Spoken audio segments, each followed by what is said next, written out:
Next up, I want to try a new segment. Where are they now? I wanted to get your thoughts seemingly on quite the match here. We've got Don King, now the promoter of Adrien Broner. Well, we talked about it earlier. And we stole each other's thunder already. Right? We basically said the same exact thing. Yeah. If there was ever a match made in heaven, here it is. And the only other thing I would add to that, because we both thought of that, and that I would add to it is God really does have a sense of humor. The only thing that would be more appropriate is if in the concession stand they're selling bottles of cure-all snake oil. I think it's perfect. It's oh my goodness. And of course, what did they do for a picture? When they brought it out as a promo picture that King is, is signed a guy now, and he's basically like, out to pasture King for years now. He's got nothing going on in boxing anymore, really, for any, to speak of. Obviously, he's got a few fighters here and there, and I don't want to get into it too deep, but the few fighters that were with him, they left him because they never fought. Because he's like I said, he don't have, he's not involved like he was. He don't have everybody signed up the way he did, where he controlled boxing at one point. So now, it's just a guy with, with a name and some hair, that sticks up higher than the average hair, with that crown look that obviously that he came up with, that he said was an act of God, that one day all of a sudden, ping, ping, ping, ping, ping, his hair started going up, whatever. Look, he's a character. Broner's a character. Like I said, God has a sense of humor. What's next? I know there's a few other on the bulletin board. Yeah, I wanted to see if you know where our man Big Baby Jarrell Miller's been lately. I'm hearing there's a sighting over in Dubai. What do you know about that? Yeah, he fought Saturday night in Dubai. He fought 43-year-old Lucas Brown and 43-year-old Lucas Brown. And Miller was 333 pounds. He wore it well, though, Teddy. He looked like a lean, mean fighting machine. Are we looking at it? We're going to get a look at it. Rob's going to pull it up. Here he is. He's got it. Here we go. There's Big Baby. Yeah, I don't think he's a threat to get any supplement endorsements anytime soon. And he's getting hit by the 43-year-old Brown. But Teddy, he's going life and death with Lucas Brown. Well, he stopped him to 6, but you're right. But let me tell you something. Wow, look at this. Tough man contest. Let's make believe I'm back in the commentator's seat again, all right? Here it is. Yeah. What would I say right there? I've seen bowls of jelly that move less than that. All right, that's it. I think that's enough. That's more than enough on that topic. Okay, that's good. How many times did that guy fail a drug test? At least 3, and he keeps getting signed by promoters and then put on shows, main events. And listen, he only hurt himself. Let's be honest, because he went and he blew a $5 million fight to fight Joshua, and what happens? Andy Ruiz steps in. He's not exactly a guy who's on, what do you call it? What is the name of that diet? Craig? Jenny Craig. Yeah, he's not exactly on a Jenny Craig or Athletic Green diet. He's not on any diet.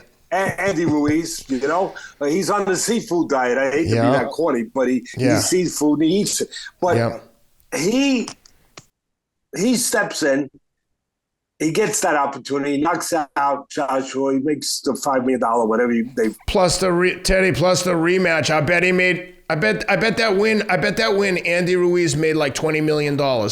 Well, I think a little less, but whatever. No, but that we know of. But I mean, there's also sponsorships. There's points on the pay-per-view. I don't know if it was the smartest one to get, but he got one with Snickers. Yeah, but here's the thing: you can't make this stuff up. Only no. But he got his Snickers biggest bar sponsor, and I think that instead of getting paid, they gave him all the stickers he could eat. I don't know. It was a product-only deal. I have no idea. All I know is he was 280 pounds for the rematch, and of course Joshua won that fight back. And there's one other that I didn't give you on the bulletin board, Ken, that I just realized. Hang on, before we do that, I just want to get your thoughts. Jean Pascal in action again. He's getting up there in age as well. He's 40 years old. He lost the fight over the weekend to Michael Eifert, who came in at 11-1 and gets the win. Listen, all I can say is Pascal's been shot for a few years. He's 40. How old is he? 40? 40 years old. 40 years old. He's 40. He's been shot for a few years, to be honest. And he's got plenty of heart. He won on heart. He won some fights, but his legs have been gone. He's been shot. I'm glad. I hope he retires now because he's got a lot of miles on the odometer, as I say. He's taken a lot of punches. And he's been a world champion. He's had a really terrific career. But, you know, it's time. Maybe he got forced. Maybe this loss is good that he gets forced to retire. Because as I said, I look at him, my eyes don't lie to me. I've been in this business 50 years in this business. I've been watching him the last couple of years. And even though he's been hanging in there, which is remarkable, he's a guy that needs to be doing something other than taking punches for a living anymore at this point. The other one that I wanted to tell you before we got on, I just realized I forgot, was that Canelo, I guess, announced that he's defending his super middleweight title against John Ryder. I saw that. Oh, man, I've been waiting for that fight for a long time. I'm so excited for that one. I don't know where we should watch it. Maybe like rent out a bar or something. Johnny Ryder. I've been dying for someone to dare to call his name. Yeah, I know. He's lost to Callum Smith, Rocky Fielding, Jack Armfield. He's also lost to Nick Blackwell and to Billy Joe Saunders. Seems like a good opponent then.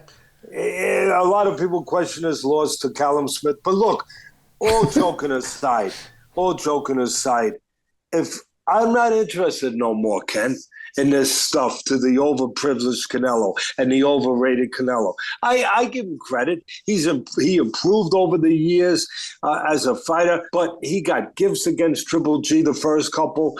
Then he waits 5 years to fight him again or whatever. To Triple G is like 84 years old, and then I mean, you know, he loses like every round to Mayweather.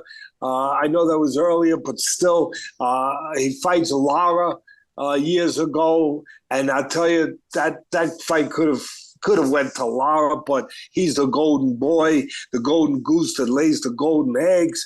So obviously they took care of him. He's always got the benefit of the money, the benefit of the decisions, the benefit of being able to, you know, bring his own music, as the old timers would say, bring your own music. He could always bring his own music, choose who his dance partner was going to be. But I'm not, and I give him credit. Look, I think he's overrated, but he's not the greatest Mexican fighter of all time. They've had so many great fighters. The Mexicans that say that, they don't know their own history. They just don't. I'm sorry. They don't know their own history. But he's made zillions of dollars. You know, he's a good, solid fighter. There's no doubt he got beat by Bivol. I forgot to say that one. You know, he got beat probably 11 rounds he lost. And yet they made it a closer decision, which shows you what they wanted to do. I'm not in. And look, again, I'm going to be not careful, but I want to always be true to what I want to say. He's a good, solid, good fighter, but he's not what they make him.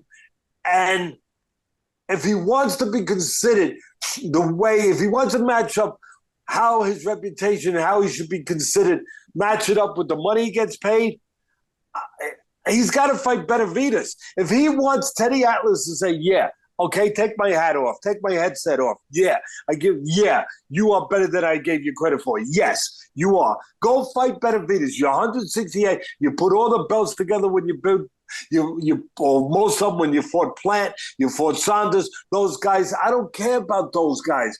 I care about Benavidez. He's the best 168 pound. He's out there. Go fight him, beat him. And then they will say, yes, I was wrong. Yes, you deserve everything. But don't go around and be this overprivileged guy picking your spots and then put yourself out there as the greatest Mexican fighter of all time. You can't do that with me. Not with me. You're not going to get away with it. Yeah. Go fight Benavidez. You know, you want to fight Bivol again? Don't fight him at 168. Fight him at 175. Don't handicap Bivol and fight him again. But that's probably not going to happen because they have the excuse of the weight that he was big. Okay, fine. So go. You have no excuse for that. You're the 168-pound champ. You want to be considered the best in that division right now? Beat Benavidez, who's the other 168-pound division champion. That's it. That's all I got.